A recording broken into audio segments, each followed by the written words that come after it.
শুভ রথযাত্রা বন্ধুরা, কেমন আছো তোমরা? আশা করছি খুব খুব খুব ভালো আছো। আমিও খুব ভালো আছি। তো অনেক দিন পরে আজকে একটা ব্লগ নিয়ে চলে এসেছি।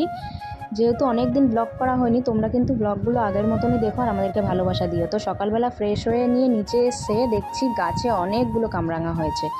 তো কামরাঙাগুলো কিছুটা পেড়ে নিয়েছিলাম।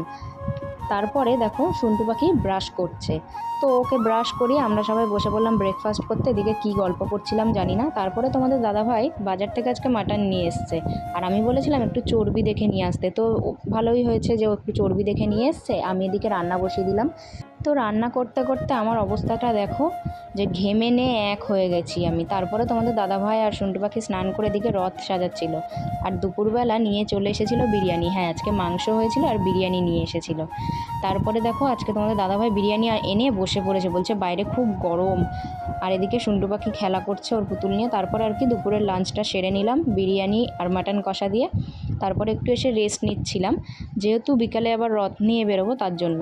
তো রেস্ট নিয়ে দেখো রেডি হয়ে গেছি। রেডি হয়ে নিচে এসেছি রথ নিয়ে বেরিয়ে। আর তোমাদের দাদাভাইয়ের অবস্থা দেখো, রথ থেকে মিষ্টি বার করে নিয়ে খাচ্ছে। আমি সোনাকে বলছি, সোনা তোর রথ থেকে মিষ্টি নিয়ে খাচ্ছে, কী হবে? বলছে ঠিক আছে খাক। তারপরে চলে আসলাম পাড়ার রথ বেরিয়েছে ওটাই দেখতে। তারপর রথ বাড়িতে রেখে একটু বেরিয়েছিলাম। রাস্তায় দেখো আজকে কত জ্যাম, সবাই বাচ্চারা রথ নিয়ে বেরিয়েছে, খুব ভালো লাগছিল দেখতে। এদিকে একটা বড় দেখে রথ বেরিয়েছিল, আর রাস্তা দেখো কি জ্যাম। তো আজকে যেতে গিয়ে তো একদম হাল খারাপ হয়ে যাচ্ছিলো, কিন্তু কিছু করার নেই। তারপরে চলে এসেছিলাম মেলায়।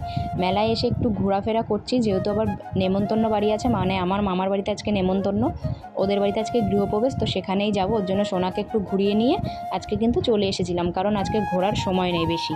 তো নেক্সট যেদিন যাব তোমাদের সাথে অবশ্যই আবার শেয়ার করব। আর তোমাদের দাদা ভাইয়ের অবস্থা দেখো, কি একটা গেম খেলছিল এখানে, জানি না নামটা।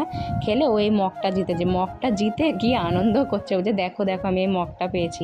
এদিকে নাগরদোলাটা দেখো কি ভালো লাগছিলো। তারপর মেলা থেকে চলে এসেছিলাম মামা বাড়িতে। এ দেখো আমার দিদি, দুই দিদি দাঁড়িয়ে রয়েছে। এটা আমার বড় মামার ছেলে, আমার মা, দাদা, তারপরে তোমাদের দাদা ভাই, আর এদিকে ছিল বৌদি। সবাই ছিল পাশের ঘরে। আর বৌদিদের বাড়িতে আজকে গৃহপ্রবেশ ছিল। তারপর বাড়ি এসে আমরা শুয়ে পড়লাম। তো আজকের ভিডিওটা এত অবধি, ভালো লাগলে লাইক কমেন্ট শেয়ার করো, আর চ্যানেলটাকে সাবস্ক্রাইব করে দিও। বাই।